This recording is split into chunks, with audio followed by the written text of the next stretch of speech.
Let's look at Southern society. The truth is, very few Southerners owned slaves by this time, and only a few had more than a handful of slaves. Let's talk about planters. Planters, some had been rich for generations, like European aristocrats. Some had never been poor. They came over here rich from Europe and had maintained their wealth the whole time they were here. But a lot of them had risen from poverty themselves. They had literally won the land rush. They had gotten out there first, established a plantation on fertile land, and through hard work built it up. It wasn't really a genteel life. It was cutthroat. They had very little disposable income. They were constantly trying to pay the bank back or the factor back. They moved frequently. Even wealthy plantations had to move frequently because the soil would become exhausted, right? They had a moral code of chivalry, that is, being very nice to the ladies. The idea that ladies shouldn't work and you should kind of sacrifice for the women. Honor, a man's word, the way the man was perceived in a community was the most important thing that he had. Was the idea. In reality, probably the slaves were the most important thing he had. But they talked a lot about this idea of honor. And if you besmirched somebody, if you said something bad about somebody, they were expected to fight you. And oftentimes that meant to the death. And dueling was actually fairly common in the South, certainly relative to the North. Like I said before, the aristocrats, the plantation owners, did not believe in engaging in trade, selling things for money, physical labor, or regular forms of commerce. Growing your crop and selling your crop was about the only acceptable way to make money. Well, there's an exception we'll talk about later, but it's not that big a deal. The Southern lady was a companion to her husband and a nurturing mother to her kids. That was the expectation anyway. She did not engage in activities outside the house, and she did not work. She did not earn income.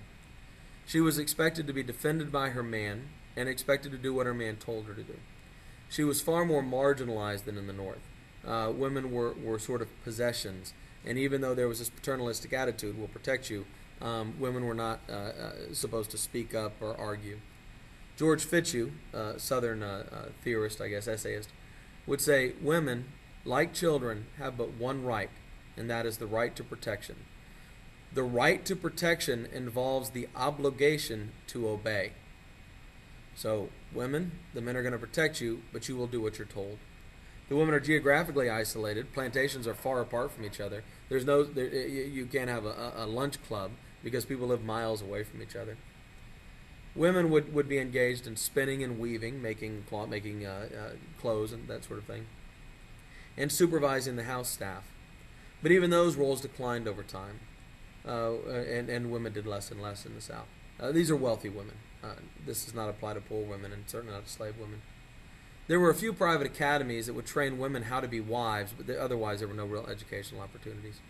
The birth rate was higher than in the North, and infant mortality was higher, so if you were a Southern lady, you were more likely to have more babies, and those babies were less likely to survive. And of course, finally, sexual relations between the master and his slaves was extremely common. And of course, the women had to know this.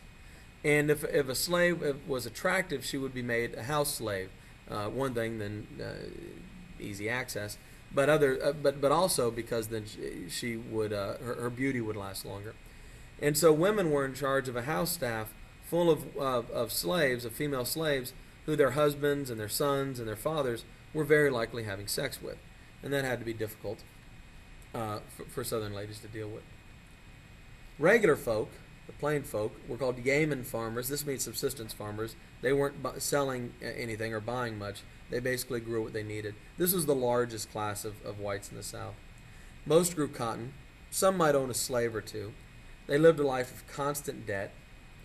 By were largely dependent on the plantation for their existence. There was not a lot of education. In 1860, there were 260 colleges in the South that serviced 25,000 students, but that was only for wealthy people. Elementary and secondary education were more rare than in the North, and much worse. And there were 500,000 illiterate whites in the South. So if you weren't wealthy in the South, you probably had no education. So you might ask, why did the poor white people put up with this system where they were so worse off than their wealthy neighbors? Well, not all of them did. People who lived in the hills, particularly in Appalachia and the Ozarks in Arkansas, tended to oppose this system. They didn't like it. In fact, when the Civil War starts, the Appalachian folks in Virginia will will secede from Virginia, rejoin the Union, and this is how we get West Virginia. But these folks were also unconnected to the slave economy. Non-slave owning whites tended to support this system because they relied on the plantation for virtually everything. They took their cotton to the plantation and used the plantation's cotton gin. They bought and sold what they needed from the little shops and industries that existed on the plantations. The plantation owners would often give them seed so they could plant crop, or loan them money, provide them credit. And so they were subservient. They were dependent upon the plantation itself. Often they might be related, sometimes distantly, but Southerners kept track of that sort of thing. You knew who your fifth cousin was to the large plantation owner. So he wasn't just some rich guy down the street who was hurting you through this economic system. You know, he was your cousin. And there was also a sense of regional pride. As the North begins to develop and advance and become more modern, it begins to look down its nose more and more at the South. And this causes a reaction in the South, and this is a common reaction, of uniting together against the haters. And so a lot of Southerners would become defensive of their system, even though it was hurting them. Do I have another picture here? No, not yet. All right. The poorest of the whites, the poor white trash, and that's a term that was used at the time, sandhillers, or crackers as they were sometimes called, because all they could afford to eat were crackers, actually lived in the pine barrens and the Red Hills swamps, or the Red Hills and the swamps, places that couldn't grow cash crops. They tended to be hunters and gatherers. The land was so bad they couldn't even be farmers. They often provided for themselves by being day laborers. The poorest of whites were called clay eaters because they were so poor. They would eat clay sometimes just to have something in their stomach. They suffered from a variety of contagious diseases, pellagra, hookworm, malaria, and everyone held them in contempt. Even black folks, we have evidence that they felt sorry for the poorest of whites. They believed it was as bad as slavery was. It was better to be eating on a plantation, eating real food, than eating clay as a free white man. But even those poorest of white people, they saw it differently. They saw themselves as superior to blacks. In fact, one of their great sources of pride was, at least they were free and white, no matter how bad their conditions were. So it's a little bit about Southern white society.